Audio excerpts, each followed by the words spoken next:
Good morning. God's kingdom is at hand. You are not alone. It is well. Caring is an all consuming responsibility. Whether you are doing hands on personal care or managing care from a distance, all can put you at risk of compassion fatigue. Compassion fatigue can be a side effect of caring for someone in need. It causes physical and emotional exhaustion and drastically reduces the ability to emphasize. For example, remember when you first started caring for your loved one? The enthusiasm and such. You could not do enough for them. And the joy it brought you knowing you have accomplished something. And now, no matter how much you do, it feels like it just is not enough. You get angry quicker, snapping without cause, most likely at your loved one.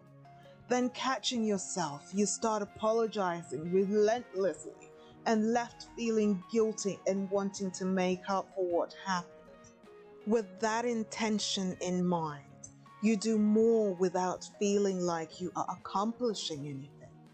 It can actually lead to feelings of resentment towards your loved one without cause, feeling tired of caring, and it actually feels like you are or want to say, whatever, whatever, just whatever, or just responding unemotionally to that effect.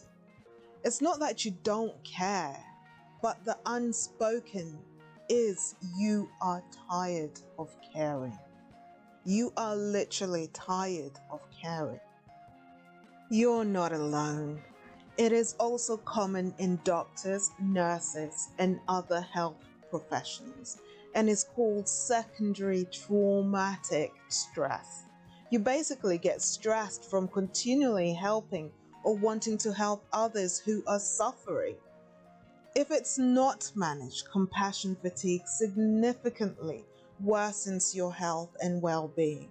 It also reduces your ability to care for your older adult, as you find it excruciatingly difficult and hard to be or to engage in a warm and caring manner because you just don't have it in you anymore. You just don't have it in you anymore. You're tired of caring. To protect yourself, it is essential to learn good self-care strategies and coping techniques. Mine is reading the Bible and continuously engaging with Christ. I can do all things through Christ who strengthens me.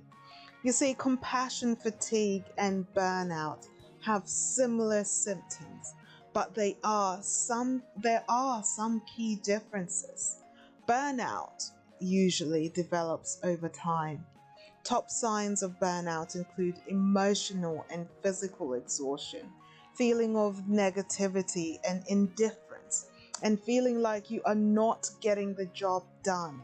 However, compassion fatigue happens when you become traumatized by your older adult suffering. It can come on more quickly than burnout. You may still feel empathy and desire to help, but you might feel overwhelmed by the symptoms. It can also lead to burnout as a result as well. Almost all good carers I know deal with compassion fatigue because of their ability to overcare for the person they are caring for, of whom they're caring for, and their love for them, and not doing enough for them. Although they're giving them almost the whole world, it's just not enough. They can always do more. I can always make their lives a lot better than I am doing right now.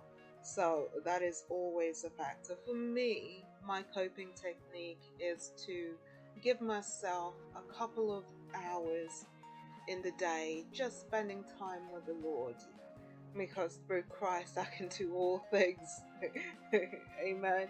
Through Christ I can do all things. You need to find your own coping technique that takes you or reduces your focus on caring for the person of whom you're caring for.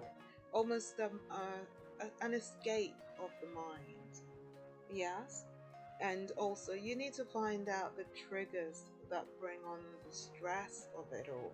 For example, you can keep a diary or a journal of what brings on the anxiety, the lack of empathy. For example, you can keep a diary from the beginning of the day until the evening and see what triggers the highs and the lows of compassion fatigue. God bless. If you like what you've been listening to, do like, subscribe, and share the channel for the growth of the channel so that a whole lot more people will learn to appreciate the elderly and, God willing, treat them a whole lot better. Making a change.